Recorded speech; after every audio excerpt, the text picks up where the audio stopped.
This episode is brought to you by the Witty and Gritty 5-Minute Mini Journal. It's centered around Ephesians 6:10-18, known as the Armor of God. Once you download this freebie, over the next 7 days, take a few minutes each day and dive into what the armor of God is and why it's important to Christians in their daily walk. You can find this at wittyandgritty.blog. We'll link it in the show notes. Welcome to the Witty and Gritty podcast, where we believe that lifelong learning and relentless determination are essential to developing your passions and reaching your goals. Here to help you along the way are the hosts of the show. Take it away, ladies. Hey y'all, I'm Brooke. And I'm Farron. As educators and high achievers, we're passionate about providing our listeners with effective strategies to help navigate life's obstacles and reach your goals sooner. Join us as we break down credible research that gives you a fresh perspective and challenges your limiting beliefs. Laugh and grow as we share personal anecdotes and interviews from people that have demonstrated what it takes to be successful. By implementing these practices, you will develop your unique skill set and learn how to better serve your community. Get your mind right. And enjoy this time designed just for you. This is the golden episode. Well, I guess golden is 50, so times 2. It's double golden, I guess. Double golden. Gold. It's the 100th episode, and we have Kayse Morris today, and it is a joy and a thrill and an honor to have her on the show. And we are so excited to talk about you and what you have to offer us today. Yes, I'm trying to keep it all together and act super professional, but I'm totally fangirling on the inside. All right, so Kayse, for the poor, unfortunate people that aren't familiar with you and all the great things that you do, can you give our audience a brief introduction?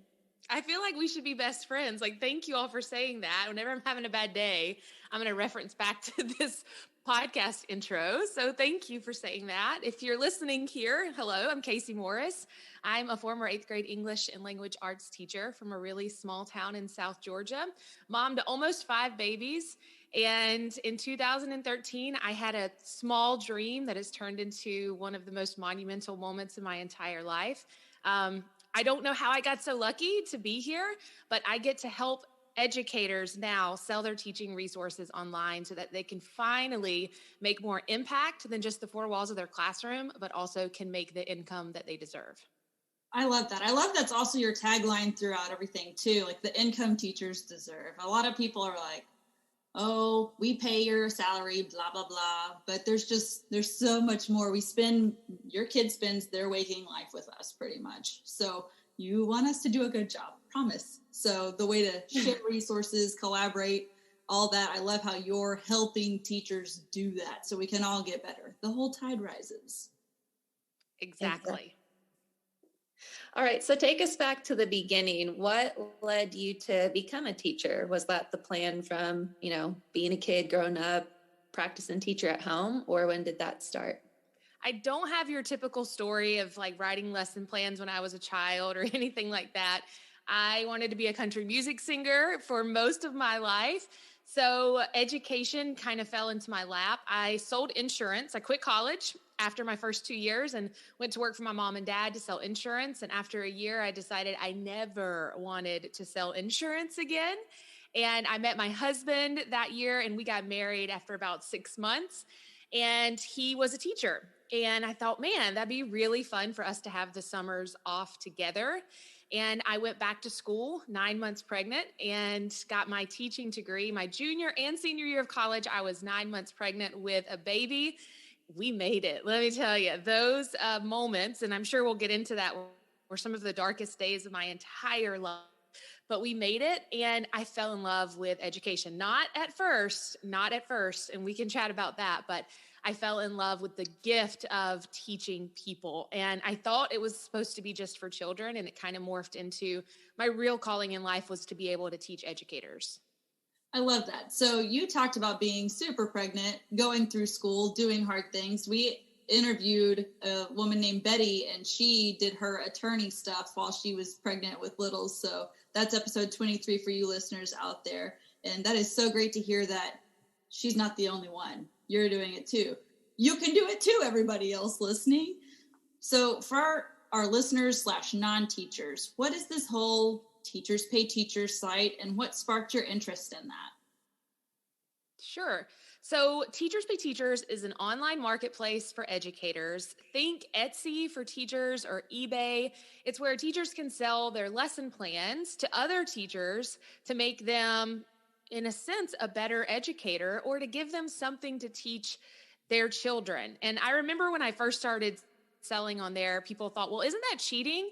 And it's not at all. It's a great way to share wonderful things that we do in education with children all over the world. And I saw Teachers Pay Teachers in a much different light because I was struggling through postpartum depression, and writing lesson plans was the furthest thing from my mind. So when I first purchased a lesson plan on Teachers Pay Teachers back in 2013, that teacher saved those 118 children that I wasn't able to give the education they deserved to. And so to be able to be that for someone else was always my driving force when I started selling my resources. It never was money, which I think is super important for anyone listening. When your passion allows you to impact more, the money will always come to you, but don't go after things just for the money initially. So that's what Teachers Pay Teachers was to me. It saved my life. And I've told the owner of Teachers Pay Teachers that many times, because it helped me find the passion and the spark in the classroom again. I love that. We talk about community all the time on the podcast. So even if it's a virtual community of people, just because they're not in front of your face doesn't mean they can't be in your circle and can't bring you up and support you like that. So I love that twist on it. I also like the point how you brought up, let your passions and your purpose drive you as opposed to what you're going to get out of it. That's huge. So, Kayse, many of our audience members do struggle with depression and anxiety. And so if you're willing to dive a little deeper into that, I listen to your podcast pretty religiously, so I've heard a little bit of that. But, if you're in that postpartum depression, that dark space, what do you think was it that drew you out and then in pursuit of having your own TPT shop and got you what helped you with that transition from darkness to light?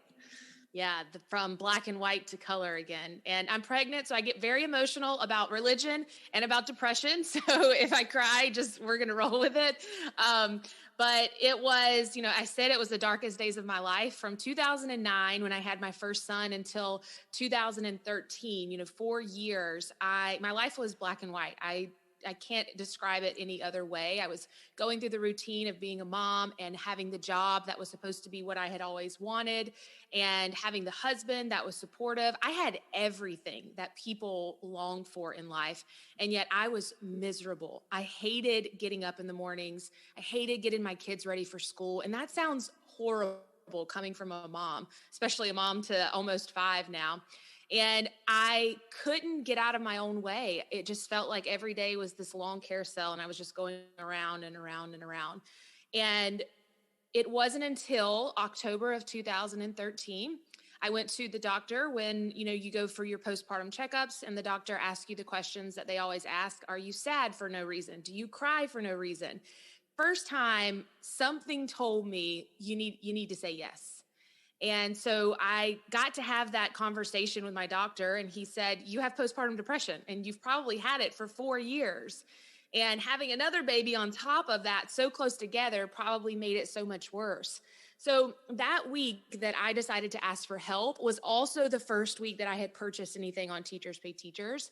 And I call that week my me moment of all time, like my Olympic gold medal, my World Series trophy, my Super Bowl ring, whatever you want to call it. None of that other stuff matters, but because that moment that I decided to ask for help, I don't believe that I could have gotten out of depression by myself. Of course, my faith led me there, but also with the help of my doctor, I was able to get out of postpartum depression, and it wasn't all at once. I don't want anything like just one day your life comes and just fades into vibrant color again.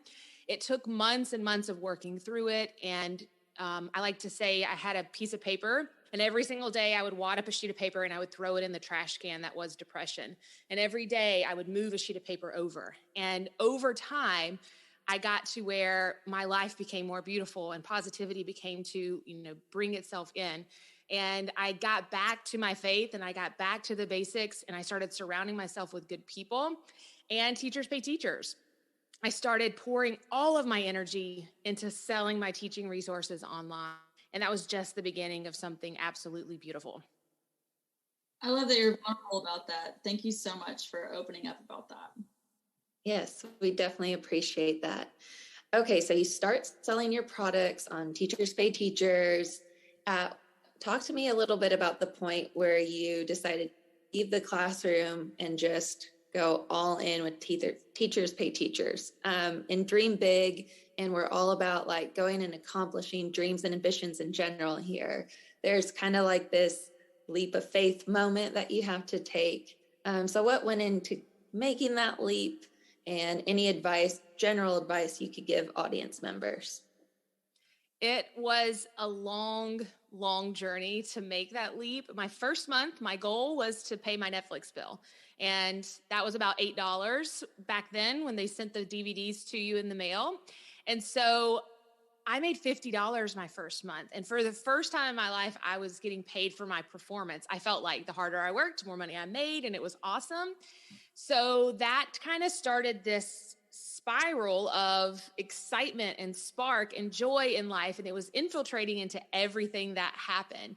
I started building these little habits. Charles Duhigg from The Power of Habit talks about keystone habits and how important little bitty habits are to create huge habits that you do every single day. So it was a slow go. I don't ever want someone to think, oh, overnight success, that's just how it happens. I worked really hard at it. And, I made a couple $100 my first year, and then it changed significantly within the next 2 years. I started really understanding marketing and search engine optimism, because it's a lot more than just you have a cute lesson plan and put it online and it's really good. So I started to get really nerdy on the side of things, and my business exploded. I actually quit my job a year before I left the classroom. And I quit my job, told my principal I wouldn't be back. And then 2 of my students were in a nearly fatal car accident. And I went to the hospital and I was just crying. I was crazy emotional. And my kids said, Miss Morris, you can't leave the classroom. Like you love what you do. And so I asked for my job back. And I was like, okay, it's not the right time. It's not it. And I regretted that decision like mid-year when I was in the trenches, the difficult year that is. But I truly believe that God's timing is always perfect, and there was a reason. I needed that extra push to say, you've got this. You have to go for it. So the next year I decided to tell my principal again that I would be leaving, because if I didn't leave the classroom, I think I would have always lived my life wondering what if I went all in with selling my teaching resources online. So in January of 2018, I left my 8th grade classroom. Now, for everyone listening that's freaking out saying I left in the middle of the year, just so you know, my principal, I quit in June, and she said, can you teach the kids all the standards in 6 months? And I said, yes. And she said, okay, can you stay till January? So I said, sure. So I stayed until January. And at the time, I thought I was just going to sell my teaching resources. That's what my whole purpose was. And little did I know that there was a definite different path laid out for me in the next few months, and it turned out to be what my business is today. I love that. So it seemed like, oh man, should I do this? Should I not do this? Then an accident happens. Okay, I need to stay. So a lot of times that goes on between our ears. Do I do it? Do I not? What if this one person says one thing? How does that change what I'm supposed to do? Yeah. And so we encourage our audience to, just on the different book covered, they all seem to point to keep taking action and moving forward, and then you'll be guided down the direction you need to go. I love the saying, action produces clarity and clarity brings results. So you can't find that clarity if you don't take action on it. Oh my gosh, I love that.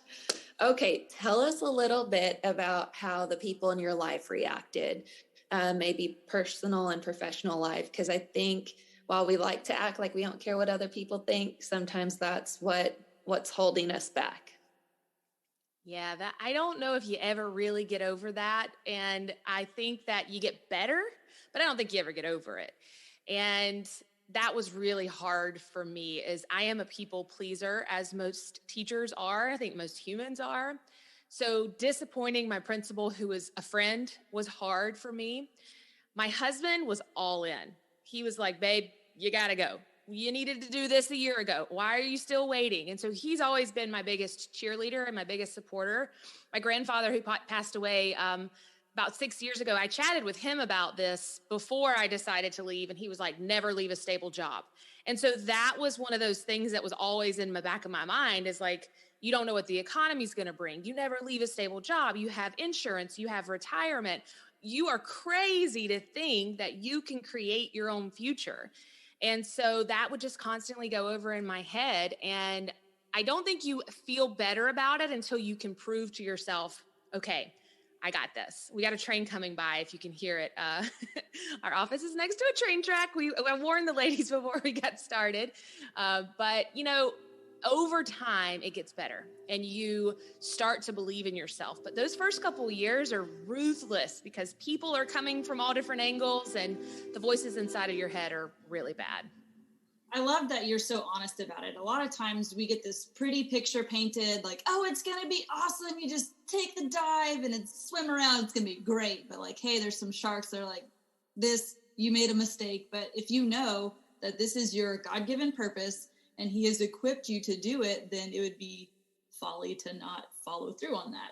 So in those rough moments, especially getting started out, how did your previous experiences as being a teacher and all the things that comes with, how did that help you grow the business and you follow your dreams there?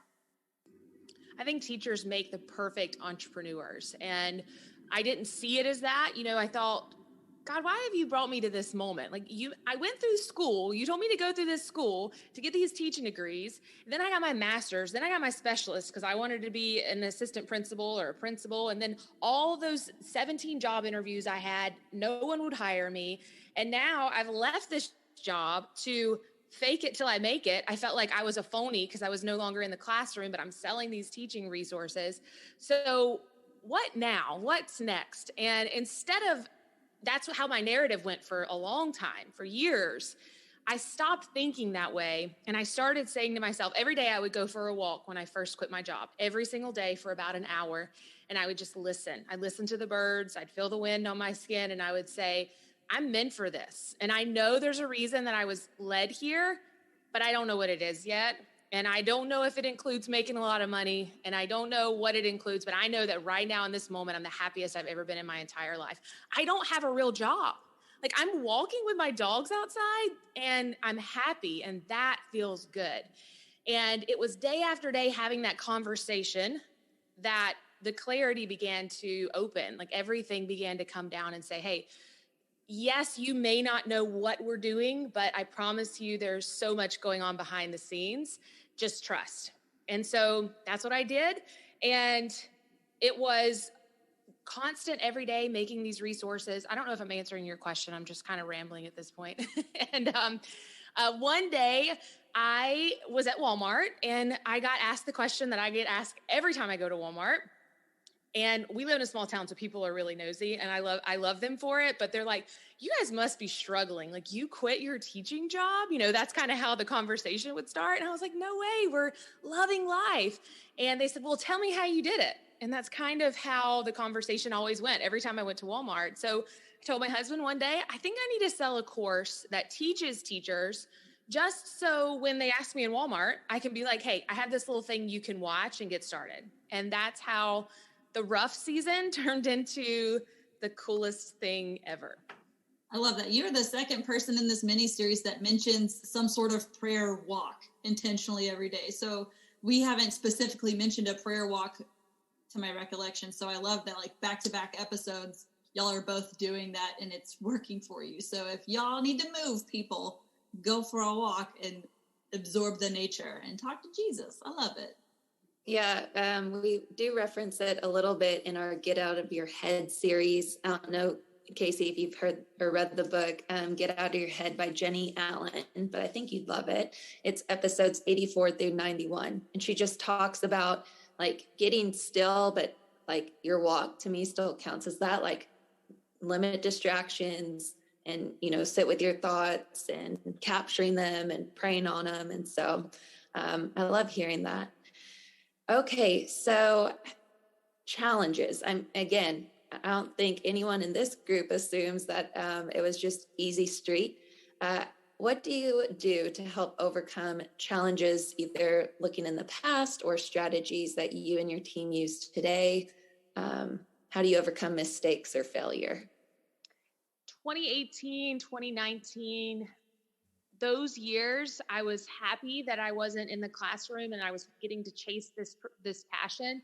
But they will forever go down as the hardest years in my business because of the struggles and because of not being sure of myself and the challenges that came with it. And I was having to hire people because I was struggling so much and I didn't do a very good job. I was like, I need help. Who wants to help me? And anyone that said yes, I was like, come on, let's do it. And I started to move myself back into the person that I was. I took 10 steps forward to bring myself 20 steps back. And I was complaining and I was frustrated and I was overwhelmed. And here I am with this business that's so successful. And I just found all of the reasons why it wasn't going to work. I was self-sabotaging year after year, month after month.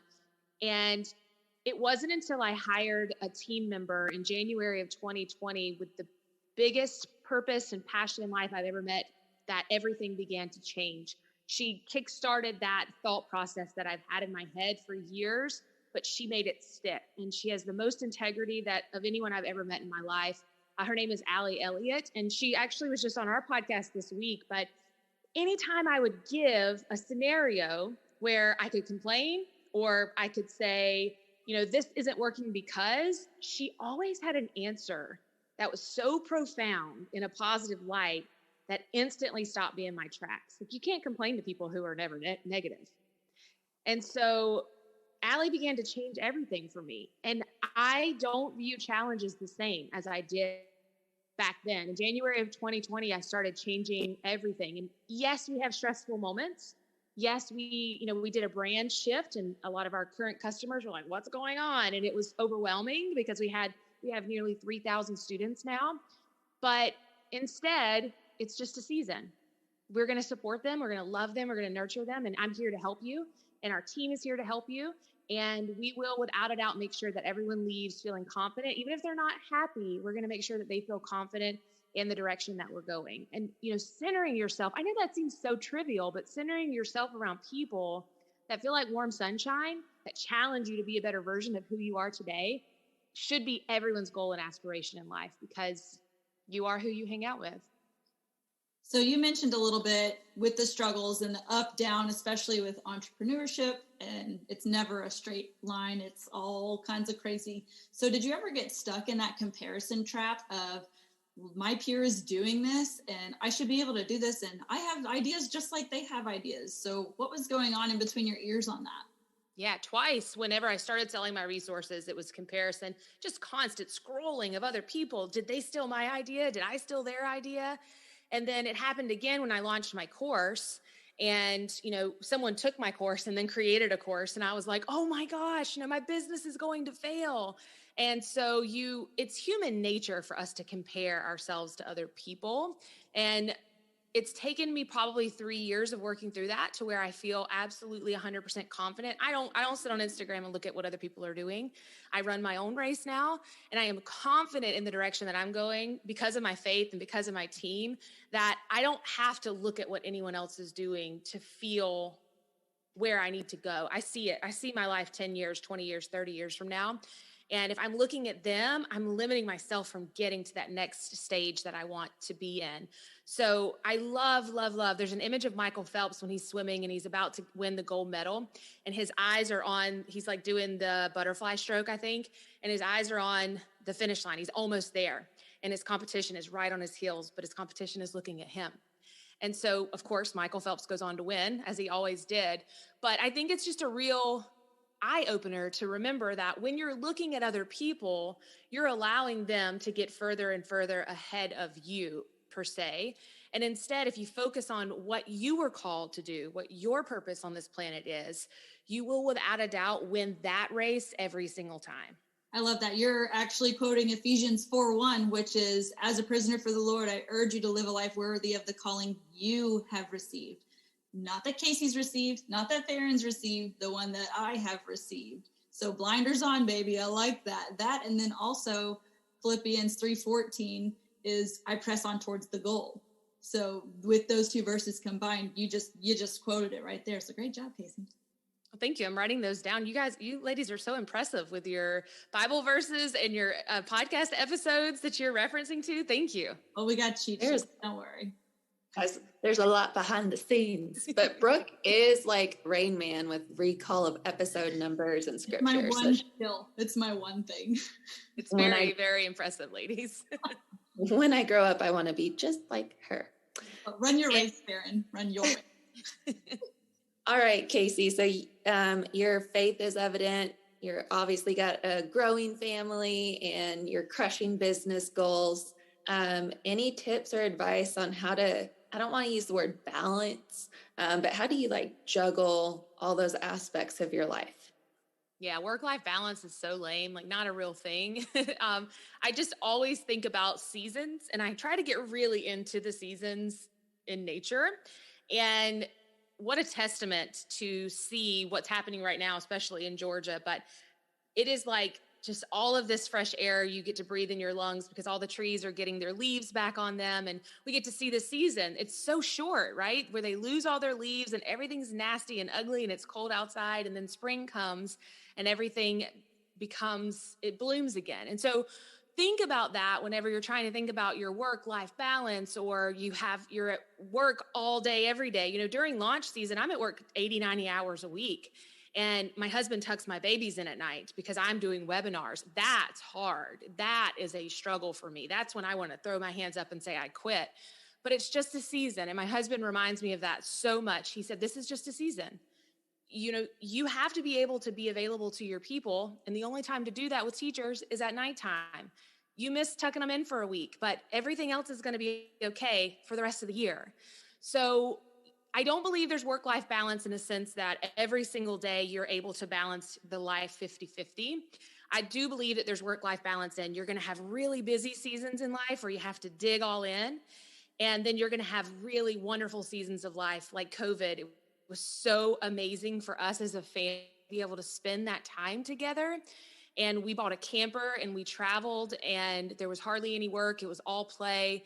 And I look back at that season and think, man, that was everything for us because we got to, I say travel, like, you know, we got to drive 30 minutes to go camping.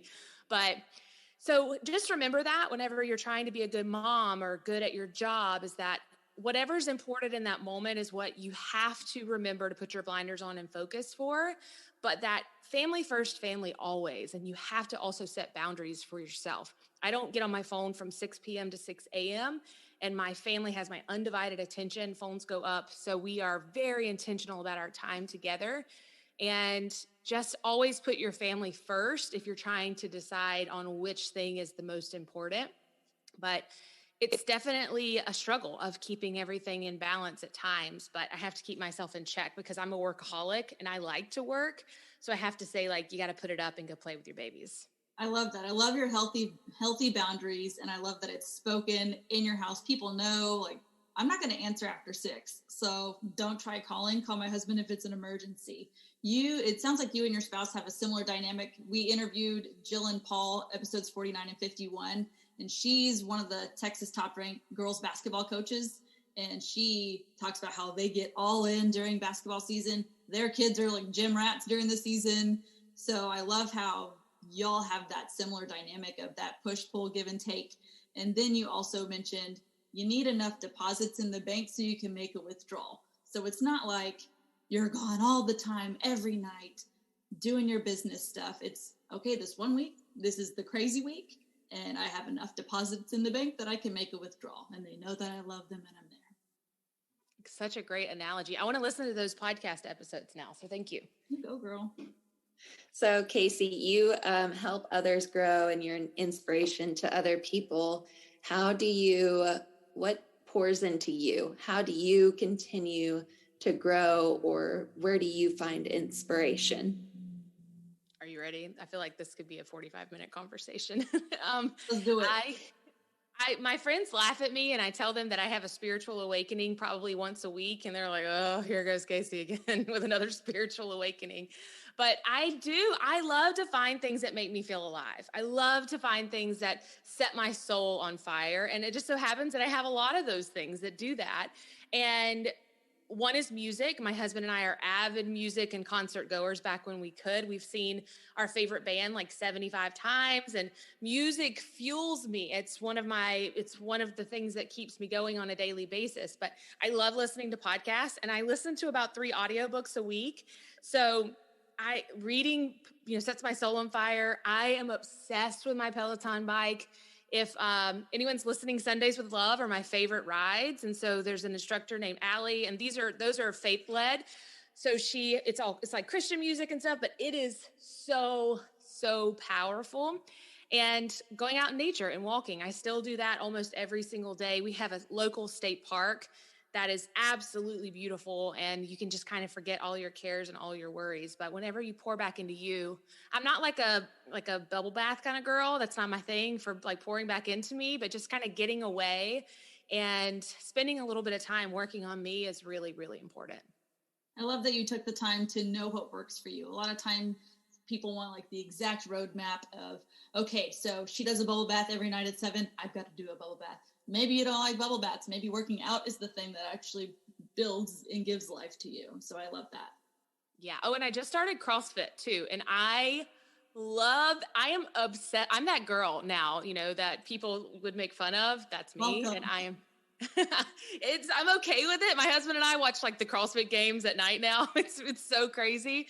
And I'm still pregnant, so I can't push as hard as I want to. But anything that challenges me, that's really difficult, that I can't quite learn instantly is so much fun. And CrossFit does that times 10. I love it. Well, Kayse, this time has absolutely flown by. So I have a closing question, and then I know our audience is dying to hear where they can find you and more about the products and services you offer. But every time we interview a guest, I just like to give the guest one last hurrah. Is there something that you want to leave our audience with that maybe we didn't tee up the right question for you, or any closing thoughts from our interview today? Whatever you're going through in life, no matter what season it is, whether you're in postpartum depression or you're stuck in a job that you're not in love with, I don't think that we get to write the chapters. We just have to be willing to open the doors when they're given to us. So just because it hasn't happened yet, I want you to say that in your mind every single day. I'm not going to get up and complain about the life that I'm living right now. I'm just going to realize that my moment is coming. It just hasn't happened yet. And so every time there's an obstacle in your way, it's fine. My moment is coming. It just hasn't happened yet. And I think when you fix your mindset on that and you truly believe that the best is yet to come, that every single day will present itself with a new opportunity where you get to unravel what that might look like for you. I love that mindset shift. That's all we need sometimes, just a different perspective. Okay, so where can we find you on the internets? What do you offer to help the people do the things? Come find me at kaysemorris.com. It's KayseMorris. I'm the host of a top-ranking business podcast called the CEO Teacher Podcast. And we chat weekly with educators, if you're a teacher listening, about how to grow and expand your online business as well. But we have 2 memberships. We would love for people just to kind of come check it out. Come see our website. They're not currently open for enrollment. We only do that once or twice a year. But we are changing the way that the world views education. And we are showing everyone what we've known all along, and that's that teachers make the world go round. I love it. We will link all of this stuff in the show notes, people. So if that was a lot of information, or you're driving, that's dangerous. Don't write it down while you're driving. We'll link it. You can find it later. It's wittyandgritty.blog/dreambig100, because you are the 100th episode. Thank you for being on the show today, Kayse. Thanks, ladies. We help hardworking Christian women get the growth they want by giving them the tools they need in order to have more joyful lives. We love providing our Christian-based personal growth podcast to our listeners at no cost. If you are enjoying the content, please consider supporting our mission by donating to our Patreon. We're a small team creating the show for our community by researching, recording, and producing the episodes ourselves. Any amount is greatly appreciated. Your support will help offset the cost of making and hosting the show. As a thank you, you can receive exclusive access. For more details on specific membership tiers, visit our Patreon page. go to patreon.com/witty and gritty. We've included the link in the show notes.